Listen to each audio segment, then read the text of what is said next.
Star plus के serial ये रिश्ता क्या कहलाता है में फाइनली अरमान सा के मुंह में आ चुकी है जुबान और उन्होंने सवाल उठा दिए हैं दादी सा पर। अरमान नशे की हालत में अपने कमरे में बैठा होता है और सोच रहा होता है कि तभी दादी सा वहां पर आती है और अरमान को इस तरह से देखकर हैरान रह जाती है। और ये तो कुछ भी नहीं है, इसके बाद जब अरमान जुबान खोलता है तो दादी सा के तो होश ही उड़ जाते हैं। अरमान सीधा सीधा दादी सा को बोलता है कि आज वो बोलेगा और दादी सा सिर्फ सुनेंगी। अरमान बोलता है कि उनकी वजह से अभीरा और उसका रिश्ता टूट गया। जब दादी सा बोलती है कि ये तो नकली रिश्ता था, एक्सपायरी डेट के साथ जो रिश्ते आते हैं वो रिश्ते नहीं होते हैं, और अरमान बोलता है कि वो 1 साल का रिश्ता भी अभीरा के साथ नहीं निभा पाया, और थैंक्स टू दादी जी जिन्होंने बीच में इंटरफेयर किया और उसका रिश्ता तोड़वा दिया।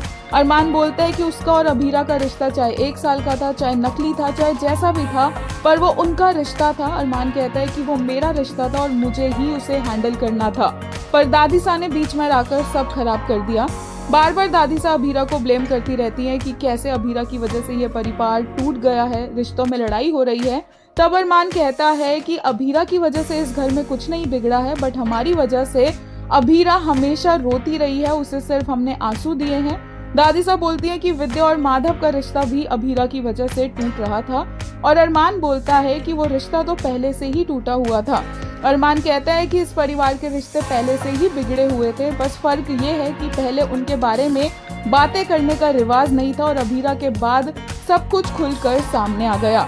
यहाँ तक कि जब दादी सा विद्या माधव के रिश्ते के लिए ब्लेम करती है अभीरा को, तो वो ये नहीं जानती होती है कि अब अरमान सच जान चुका है। अरमान बोलता है कि वो कितना झूठ बोलेंगी। अरमान उन्हें याद दिलाता है उनकी और अभीरा की डील के बारे में, और कैसे दादी सा ने इस डील के बाद विद्या और माधव को एक दूसरे के पास लाना स्टार्ट कर दिया।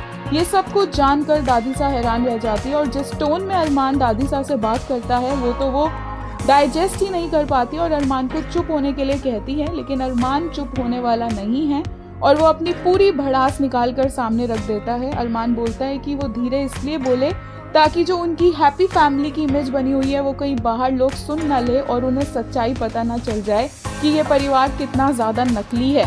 जिसके बाद दादी सा ही अरमान से क्वेश्चन करती है कि उसे इतना फर्क क्यों पड़ रहा है, कि क्या वो अभीरा से प्यार करता है। एंड अरमान को फाइनली जाकर इस मोमेंट पर रियलाइज होता है कि हाँ, वो अभीरा से प्यार करता है, इस वजह से जाकर उसे इतनी ज्यादा तकलीफ हो रही है अभीरा को तकलीफ में देखकर।